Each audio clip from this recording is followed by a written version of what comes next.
Nesse vídeo a gente vai falar sobre a LGPD, a Lei Geral de Proteção de Dados. Para isso a gente está com um advogado especializado em direito digital que vai tirar as principais dúvidas sobre o assunto.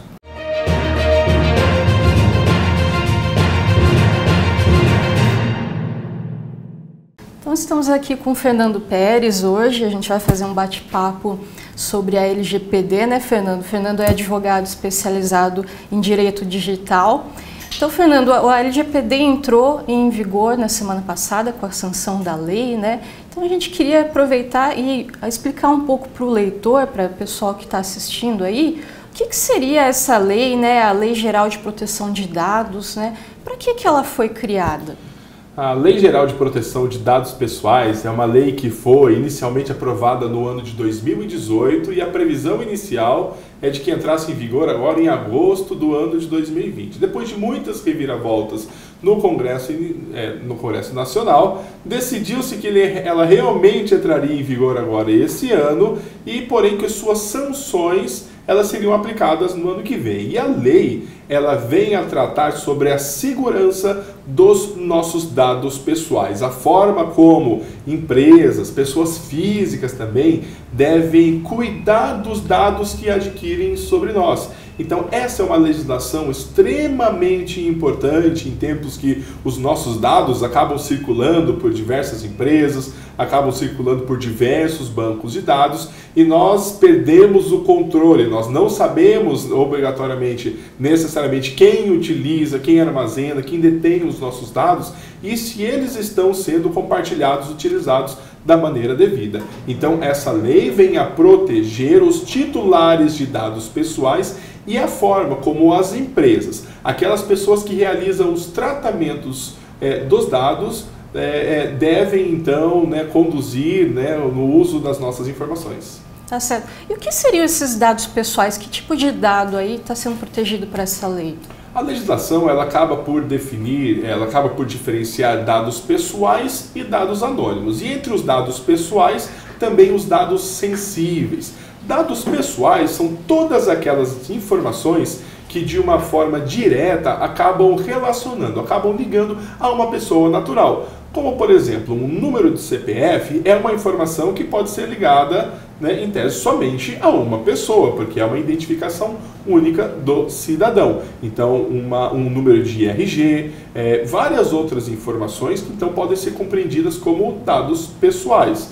Já existem outras informações dentre esses dados que são mais delicados e sensíveis, que tratam de informações como raça, cor, orientação política, orientação sexual, que recebem uma atenção dedicada da legislação. Então, entre os dados pessoais, aquelas informações que ligam a uma pessoa, que fazem relação a uma pessoa natural, existem também os dados sensíveis que devem ser tratadas de uma maneira mais adequada, porque a sua utilização indevida pode trazer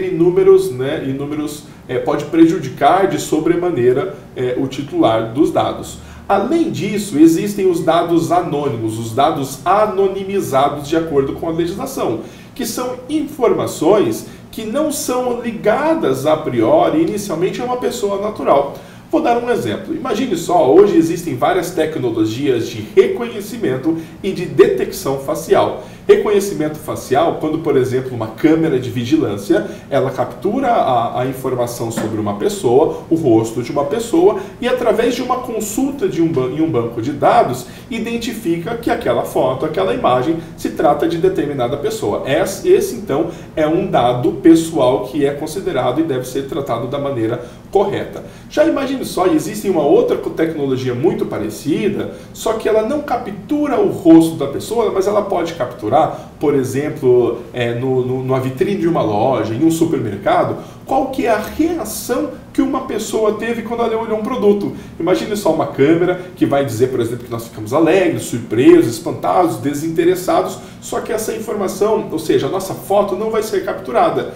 uma simples dado de que uma pessoa passou numa vitrine e reagiu de determinada maneira é um dado anonimizado, enquanto todos os outros dados que, se no início ou no decorrer do processo de seu tratamento ligar a uma pessoa, conseguir dizer, olha, essa informação é relacionada a essa pessoa, pode ser então considerado um dado pessoal e receber o amparo da lei.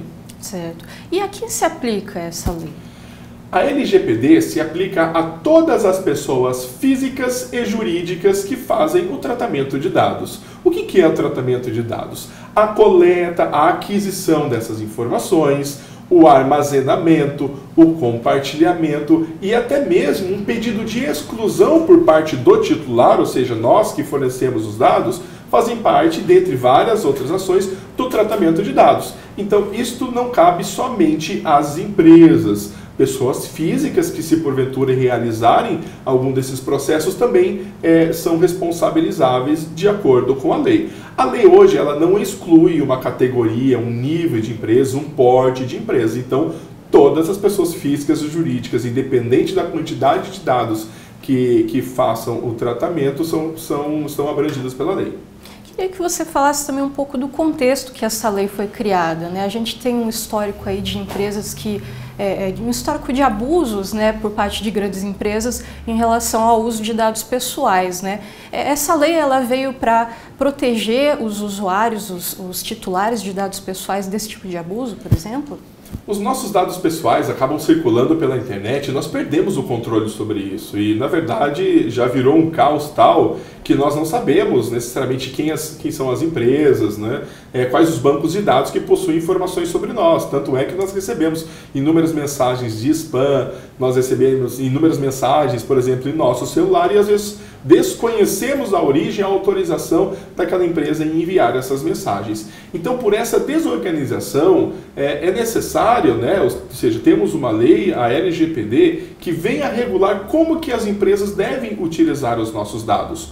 O Brasil não é um dos primeiros países, ele não é um dos pioneiros na regulação do tratamento dos dados pessoais. Países como Estados Unidos, países da União Europeia, a Comunidade Europeia, aqui na América do Sul, Argentina e o Chile, por exemplo, possuem já há algum tempo legislação de proteção de dados pessoais. E por essa lacuna na nossa legislação, por essa a proteção que é ineficiente, o Brasil, inclusive, ele perde até benefícios comerciais em transações internacionais. Muitas empresas deixaram de se instalar no Brasil porque não possuíam uma legislação, né, sobre proteção de dados pessoais. Então, ela vem a proteger os nossos dados. Não quer dizer também que essa seja a primeira lei que venha falar sobre dados pessoais no Brasil. A Constituição, de um modo um tanto quanto abrangente e direto, fala sobre inviolabilidade de dados, a proteção, né, das nossas comunicações. O Marco Civil da Internet, que fala também sobre essas empresas, sobre provedores que guardam as nossas informações, fala também de uma maneira inicial, não completa, e até mesmo o Código de Defesa do Consumidor garante aos consumidores uma proteção de seus nomes, do banco de dados nos registros das empresas. Mas então a LGPD ela vem a consolidar, ela vem a afirmar a necessidade de uma proteção e vem a colocar de forma pontual o que as empresas devem fazer para se adequar à legislação e também sanções mais diretas na negligência ao cumprimento dessa lei. Entendi. E qual que é o prejuízo para o titular de dados caso haja, né, esse uso indevido de dados, né? Quais são os prejuízos que podem ocorrer aí para o consumidor, para o titular? Existe uma agressão à privacidade dos titulares muito forte a partir do momento que nós perdemos o controle sobre o uso dos nossos dados. Quando nós fornecemos as nossas informações para uma empresa, por exemplo, e essa empresa, sem a nossa autorização, sem o nosso conhecimento, compartilha essas informações com outros, nós perdemos o controle de tal modo que os nossos dados pessoais, e muitas vezes até dados sensíveis, acabam sendo armazenados em dezenas de outros bancos de dados.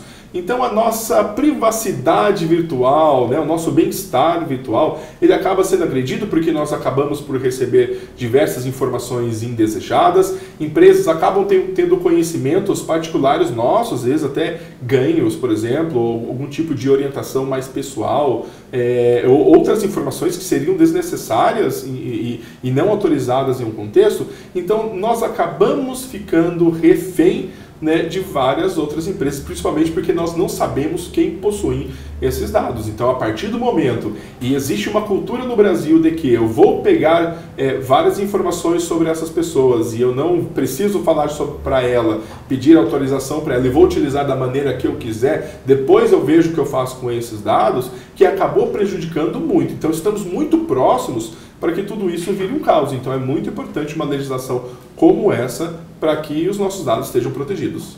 E essa lei já está em discussão já faz bastante tempo, né? As empresas, né, tiveram tempo para se preparar, mas a gente sabe que não é bem assim que acontece, né? Agora que a lei já entra em vigor, né, o que elas têm que fazer rapidamente para se adequar a essa nova lei? Principalmente, é muito importante que uma empresa, todos aqueles que fazem o tratamento de dados, procurem um especialista em legislação, e não basta só um conhecimento, né, técnico em informática, não basta só um conhecimento em questões jurídicas também, saber conhecer da lei e saber a melhor forma de aplicar em cada situação é muito importante para que ela evite problemas no futuro. Mas basicamente são 3 etapas que todo mundo deve percorrer. A primeira delas é a adequação de documentos, de informações, de termos de relacionamento com clientes, com consumidores, com usuários. Por exemplo, se eu tenho uma loja virtual e eu tenho um contrato de compra e venda, eu tenho um termo de uso aonde eu digo quais são os meus direitos, as minhas responsabilidades, seja da empresa, seja do usuário, eu tenho que verificar se esse documento, além de vários outros, estão em conformidade com a legislação. Então a empresa ela tem que verificar todos esses documentos que chegam até o seu público para verificar se estão de acordo com a legislação. Um segundo ponto, que é uma exigência da lei, né, é necessária a designação de um encarregado de proteção de dados. Ou seja, é necessário que a empresa ela designe então uma pessoa que vai ser a responsável pelo controle e pelo uso correto dos dados dentro da empresa. E eventualmente no futuro, inclusive com o encarregado de dados sendo a ponte de comunicação com a Autoridade Nacional de Proteção de Dados, eventualmente pode ser necessário então esse profissional que vai fazer essa comunicação. Então, encarregado de proteção de dados, a designação formal de um encarregado de proteção de dados é uma exigência da lei. Além disso, existe um outro ponto que é um relatório de impacto à privacidade de dados pessoais, ou seja, toda empresa ela deve ter um relatório, um documento, um termo, dizendo a forma como ela captura os dados, quais os dados que ela captura, como ela utiliza essas informações e quais são os impactos para os titulares na utilização desses dados. Ou seja, essas informações preferivelmente devem estar públicas, ou seja, não é nada a se manter em segredo. Se um usuário ele solicitar essas informações, a empresa deve estar pronta a fornecer. E até mesmo a fins de fiscalização e eventual identificação de responsabilização da empresa, todos devem estar obrigados a fornecer. Ou seja, então a revisão de contratos, de documentos para verificar se estão de acordo com a legislação, a designação de um encarregado de proteção de dados e também a produção de um relatório que vai dizer como os dados são tratados dentro dessa empresa. Basicamente são 3 das importantes medidas que todas as empresas devem tomar. E Fernando, a lei, a LGPD, ela foi sancionada semana passada, mas as sanções elas já começam a valer também a partir de agora? As sanções da LGPD, elas serão aplicadas então a partir do ano que vem. Mas isso não quer dizer que outras sanções, a responsabilização em conjunto com outras leis, como por exemplo o Código de Defesa do Consumidor e outros tipos de responsabilizações, como questões de danos materiais, danos morais que eventualmente aconteçam, possam ser aplicadas. Então isso não quer dizer, mesmo que as sanções da lei sejam aplicadas no ano que vem, não quer dizer que as empresas não podem ser responsabilizadas por diversos outros fatores, desde já que a lei já está em vigor. Ainda existem muitas definições sobre as formas das aplicações dessas sanções e como elas serão aplicadas e quais os parâmetros de aplicação que poderão ser definidas pela ANPD, a Autoridade Nacional de proteção de dados que está prevista na lei, mas ela ainda não foi formada, não foi organizada de modo suficiente a praticar ainda os atos necessários. Existem várias definições que serão realizadas pelo governo federal para definir a atuação da ANPD, que será de extrema importância para regular a forma de aplicação e principalmente de sanção àqueles que foram negligentes à lei. Tá certo. Muito obrigada, Fernando. Eu que agradeço a oportunidade de discutir um assunto que é tão importante para todos nós.